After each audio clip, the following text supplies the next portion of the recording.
Resident Additional Collector Sir, Abhishek Sir, and Brijesh Patel Sir, અને મારા fellow toppers અને અહીં ઉપસ્થિત સર્વે વિદ્યાર્થી મિત્રો અને તેમના વાલીઓ, સૌપ્રથમ સૌને નમસ્કાર. અને હું સૌપ્રથમ આભાર માનીશ કલેક્ટર સાહેબશ્રીનો અને સમગ્ર જિલ્લા વહીવટીતંત્રનો કે મને આ મંચ આપ્યું મારી જર્ની શેર કરવા માટે. મારી જર્ની બહુ જ ટૂંકમાં તમને કહેવા માંગીશ. સાહેબશ્રીની જેમ મેં પણ ગવર્મેન્ટ એડેડ સ્કૂલમાંથી મારું 1 થી 12મા ધોરણની એજ્યુકેશન લીધું છે. તે પછી મેં LD કોલેજ ઓફ એન્જિનિયરિંગમાંથી કમ્પ્યુટર એન્જિનિયરિંગ કર્યું છે. તે એન્જિનિયરિંગ 2020માં સંપૂર્ણ થયું અને તે પછી UPSCની જર્ની મારી શરૂ થઈ. આ કહેવાનો ઓબ્જેક્ટિવ એ છે કે બેકગ્રાઉન્ડ તમારા બધા જેવું જ છે. મિડલ ક્લાસ બેકગ્રાઉન્ડ છે. કોઈ જેવી હાઈફાઈ IITsમાંથી પાસ નથી થયા અને છતાં સિંગલ ડિજિટ રેન્ક લાવી શક્યા છે. તેમાં બહુ જ બધા લોકોનો હાથ છે, ગુરુજીનો હાથ છે, ભગવાનનો હાથ છે, પણ સૌપ્રથમ મહેનત તમારી હોવી જોઈએ. મારી જર્ની બહુ જ ટૂંકમાં કહું તો પાંચમા પ્રયત્ને મેં આ સફળતા હાંસલ કરી છે. પહેલા 2 પ્રયત્નો 2020 અને 2021માં મારું પ્રિલિમ્સ ન થયું. 2022માં પ્રિલિમ્સ થયું તો મેન્સ ન થયું. 23માં મેન્સ થયું તો ફાઇનલ લિસ્ટથી 18 માર્ક્સથી ચૂકી ગઈ અને ફાઇનલી 5મા પ્રયત્ને હું અહીં તમારી સમક્ષ ઊભી રહી શકી છું. આ કહેવાનો મોટિવ એ જ છે કે તમારે તમારી મહેનત, તમારું કર્મ કરતા રહેવું પડશે અને જેમ સ્મિતભાઈએ કહ્યું તેમ નિષ્કામ કર્મ એ જ તમારું સાથી બનશે આ જર્નીમાં. તમને બધાને કદાચ એવું લાગે કે અહીંયા બેઠેલા સર્વે કલેક્ટર સાહેબ શ્રી કે અમે ટોપર્સ કે અભિષેક સર કે collector sir, assistant collector sir, આ બધા જ કંઈક એક્સ્ટ્રા ઓર્ડિનરી છે. આ એક્સ્ટ્રા ઓર્ડિનરીમાં એક્સ્ટ્રા શું છે? ડિસિપ્લિન, હાર્ડવર્ક, સેલ્ફ બિલીફ, બધા જ ઓર્ડિનરી છે. બસ આ વસ્તુઓ જ્યારે એક્સ્ટ્રા પુટ ઇન કરો ને ત્યારે તમને એક્સ્ટ્રા ઓર્ડિનરી બનાવે. સૌ પ્રથમ આ જર્નીમાં થોડાક ડૂઝ એન્ડ ડોન્ટ્સ હું શેર કરવા માંગીશ. તે પછી આપણે થોડીક એબ્સ્ટ્રેક્ટ વસ્તુઓ પર આવીશું. ડૂઝ એ હશે કે આ એક્ઝામની સંપૂર્ણ માહિતી એક્ઝામ આપતા પહેલાં જાણી લો. પ્રિલિમ્સ, મેન્સ અને ઇન્ટરવ્યૂ ત્રણેય બહુ જ ડિફરન્ટ તબક્કા હોય છે. ત્રણેયની બહુ જ ડિફરન્ટ ડિમાન્ડ્સ હોય છે. તો એ ડિમાન્ડ સમજવી સૌપ્રથમ બહુ જરૂરી છે. સેકન્ડલી, જેમ સ્મિતભાઈ, બ્રિજેશભાઈ બંનેએ કહ્યું, સિલેબસને સાથે રાખો. જે પરીક્ષાને બહારથી જોવે છે ને એમને એવું લાગે છે કે UPSCમાં ગમે તે પૂછાય અને જ્યારે તમે શરૂઆત કરશો ને તૈયારી કરવાની ત્યારે જો તમારી આસપાસના લોકોને ખબર પડશે તો એ બધા જ ન્યૂઝ તમને WhatsApp પર ફોરવર્ડ કરશે થિંકિંગ કે આ એક્ઝામમાં આવશે.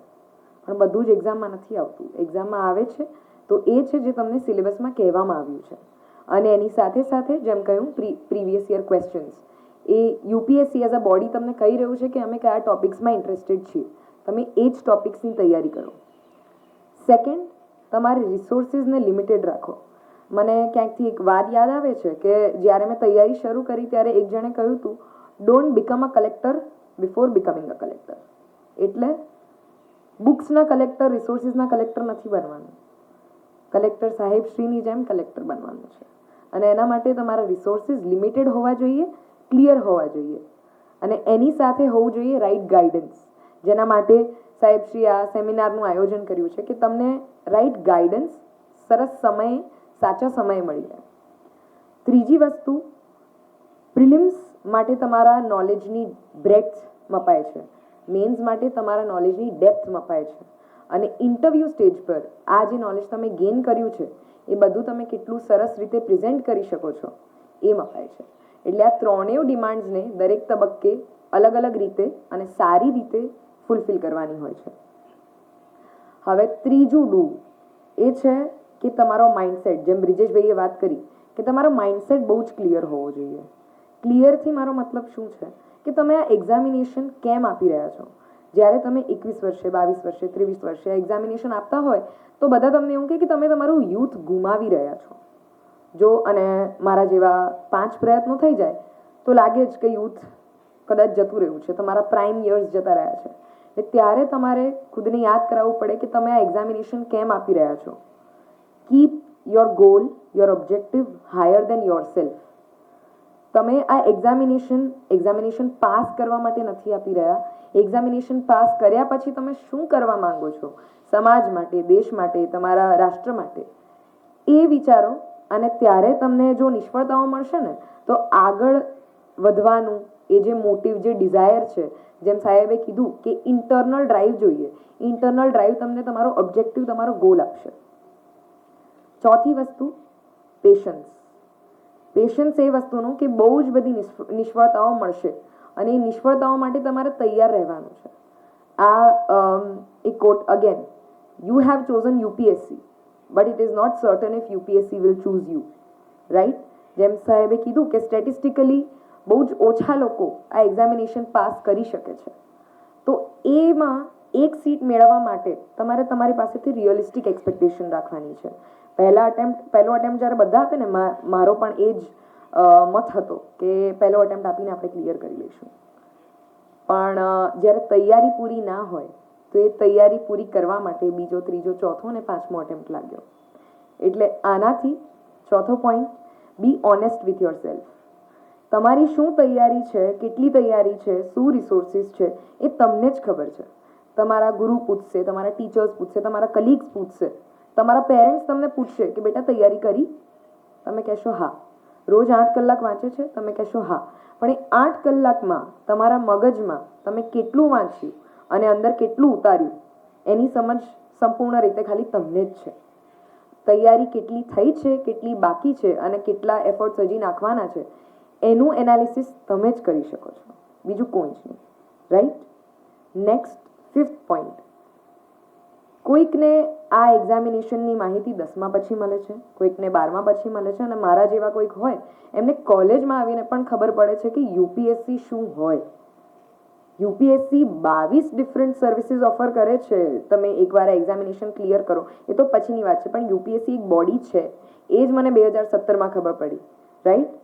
તો my motive of saying this is, it's never too late. UPSC તમને 6 અટેમ્પ્ટ આપે છે.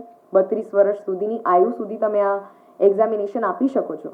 એટલે જ્યારે પણ તમને ખબર પડે, that is the right time to begin. છઠ્ઠી વસ્તુ, have the right guidance and make your first attempt your best attempt. મારી સૌથી મોટી ભૂલ આ એક્ઝામિનેશનમાં એ થઈ કે પહેલો અટેમ્પ્ટ જ્યારે મેં 2020માં આપ્યો ત્યારે ઓક્ટોબર 2020માં પ્રિલિમ્સ હતી અને ઓગસ્ટ 2020માં મારી યુનિવર્સિટીની, કોલેજની ફાઇનલ એક્ઝામિનેશન પૂર્ણ થઈ. મેન્સની કોઈ જ તૈયારી વગર પ્રિલિમ્સનો પહેલો પ્રયાસ આપવો એ સૌથી મોટી ભૂલ હતી. અને એ ભૂલ તમને ક્યારે રિયલાઇઝ થાય? જ્યારે તમે 3+ અટેમ્પ્ટ આપી ચૂક્યા છો, પ્રેશર બની રહ્યું છે, રિઝલ્ટ નથી આવતું, ત્યારે તમને રિયલાઇઝ થાય કે એ પહેલો અટેમ્પ્ટ નહોતો આપવા જેવો. એટલે આવું કોઈ રિગ્રેટ તમને ના રહે એ માટે તમારા પહેલા અટેમ્પ્ટને તમારો બેસ્ટ અટેમ્પ્ટ બનાવો. અને ફાઇનલી હું એ કહેવા માંગીશ કે આ ડૂઝ તો થઈ ગયા, પણ એની સાથે સાથે સૌથી વધારે શું મેટર કરે છે એ છે તમારો સપોર્ટ સિસ્ટમ. જેમ સાહેબે કહ્યું કે મારા પિતાનું અવસાન થયું 2017માં અને ત્યાર પછી મારી માતાએ મને ખૂબ જ સપોર્ટ કર્યો. તો અહીં ઉપસ્થિત સર્વે વાલીઓને હું એવું કહેવા માંગીશ કે તમારું બાળક જો કોઈ મોટું ગોલ રાખે છે, કોઈ મોટો ઓબ્જેક્ટિવ રાખે છે, યુપીએસસી જેવી કોઈ એક્ઝામિનેશન ક્લિયર કરવાનો ગોલ રાખે છે, તો તેમાં તેમને સપોર્ટ કરો. ક્યારેક એવું થાય કે બાળક પોતે પોતાનામાં એટલો ભરોસો ના રાખી શકે અને આટલી બધી નિષ્ફળતાઓ પછી તો એ ખૂબ જ મુશ્કેલ બની જાય કે પોતાના પોટેન્શિયલમાં એ બિલીફ રાખવો કે હા હું કરી શકું છું. અને એ સમયે બાળકને સૌથી વધારે જો કોઈ જોઈએ તો એ તમારા 2 શબ્દ હોય કે કંઈ વાંધો નહીં બેટા, અમને તારામાં પૂરો ભરોસો છે, તું કરી લઈશ. એમને તમારાથી મટીરિયલ એક્સપેક્ટેશન્સથી વધારે આ જ એક્સપેક્ટેશન હોય કે તમે એમનો સપોર્ટ કરશો અને તમે એમની ઢાલ બનશો.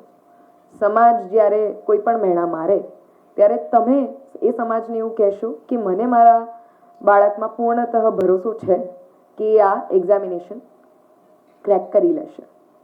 અને ફાઇનલી આપણે એ સબ્જેક્ટ પર આવીએ કે આટલી બધી નિષ્ફળતાઓ પછી તમે પોતાને કેવી રીતે સફળતાના માર્ગ પર કેવી રીતે આગળ વધી શકો હજી પણ. તો હું હમણાં જ એક ઇન્ટરેક્શન માટે ગઈ હતી. ત્યાં 12 થી 16 વર્ષના બાળકો હતા અને એમાં મને બહુ જ સરસ એક બાળકે સવાલ પૂછ્યો, 5મા 6ઠ્ઠા ધોરણમાં હશે. એમણે પૂછ્યું, મેમ તમે પાસ થયા એ તો ઠીક છે, પણ જો ફેલ થયા હોત તો? તમને એવું ના લાગે કે આ બધા જ વર્ષો તમારા નિષ્ફળ ગયા, તમે વેસ્ટ કર્યા, આ સમય તમે આટલો સારો સમય તમારા જીવનનો તમે વેસ્ટ કર્યો. અને ત્યારે મેં એમને એવું કીધું કે આ સિચ્યુએશનને જોવાના બે રીતો છે. આ સિચ્યુએશનને જોવાની પહેલી તો તમે જેમ કહ્યું એમ કે આટલા બધા વર્ષો વેસ્ટ ગયા, પણ બીજી એ રીત છે કે આ પ્રોસેસ છે ને એ બહુ જ બધું શીખવાડે છે. અને જ્યારે તમે આ પ્રોસેસમાં આવો ત્યારે તમને કહેવાય છે ટ્રસ્ટ ધ પ્રોસેસ. કારણ કે આ પ્રોસેસ તમને એવી રીતે એઝ એન ઇન્ડિવિજ્યુઅલ શેપ કરે છે કે જે તમારા માનવામાં પણ નહીં આવે. આજે હું આટલા કોન્ફિડન્સથી અહીંયા બોલી શકી રહી છું આટલા બધા લોકોની વચ્ચે, તો એનું જે હું ગ્રેટિટ્યૂડ કરવા માંગીશ એ આ યુપીએસસી જર્નીનું કરવા માંગીશ. આ જર્નીએ મને એટલું બધું શીખવ્યું છે જે મને નથી લાગતું કે બીજી કોઈ પણ જર્ની મને શીખવત. તો જે પણ વિદ્યાર્થી મિત્રો આ પ્રોસેસમાં આવે છે, આ પ્રોસેસને માણો. આ પ્રોસેસમાંથી બહુ જ બધી શીખ લેવાની છે એ લો. આમાં તમને એટલી બધી શીખ મળે છે, પેશન્સની મળે છે, કન્સિસ્ટન્સીની મળે છે, પરસિવરન્સની મળે છે, અને સાથે સાથે સેલ્ફ બિલીફની મળે છે. એટલે આ બધી જ શીખો તમારે લેવાની છે આમાંથી. અને ફાઇનલી એક કોટ જે હું મારી સાથે રાખતી જ્યારે પણ મને ભણવાનું મન ન થતું was that discipline is the bridge between your commitment and your goals. તમારામાં ડિસિપ્લિન આ પાથને ચૂઝ કર્યા પછી પોતે જ આવવું જોઈએ. તમારા પેરેન્ટ્સ, તમારા ટીચર્સ તમને સ્કૂલની જેમ નહીં પૂછી શકે કે બેટા આજે ભણ્યા કે ના ભણ્યા. તો એ સેલ્ફ ડિસિપ્લિન કલ્ટિવેટ કરો, એ સેલ્ફ ડિસિપ્લિન સાથે આગળ વધો. અને lastly the most important thing જે મારા માટે કામ કરી એ હતું ગ્રેટિટ્યૂડ. ગ્રેટિટ્યૂડ એટલે કે આભાર માનવો. જેમ સ્મિતે કહ્યું કે કમ્પ્લેન્ટ કરવું એક પ્રિવિલેજ છે, તો આપણા માટે પણ કમ્પ્લેન્ટ કરવું એક પ્રિવિલેજ જ હોવો જોઈએ. 5 પ્રયત્નોમાં જ્યારે મને પૂછ્યું કે તમને નિષ્ફળતા મળી તો તમે કેમ આગળ વધ્યા, મારું રીઝન એ જ હતું કે 2 પ્રિલિમ્સ ના થઈ, પણ જ્યારે પહેલી મેન્સ લખવા મળી તો ખુશી એ વાતની હતી કે મેન્સ લખવા મળી. ઇન્ટરવ્યૂમાં પહોંચ્યા ત્યારે ખુશી એ વાતની હતી કે યુપીએસસી ભવન સુધી પહોંચવા મળ્યું. એ જે નાની નાની બાબતો પર તમે લાઈફમાં ગ્રેટિટ્યૂડ રાખશો ને તો એ તમને આગળ જવામાં બહુ જ હેલ્પફુલ રહેશે.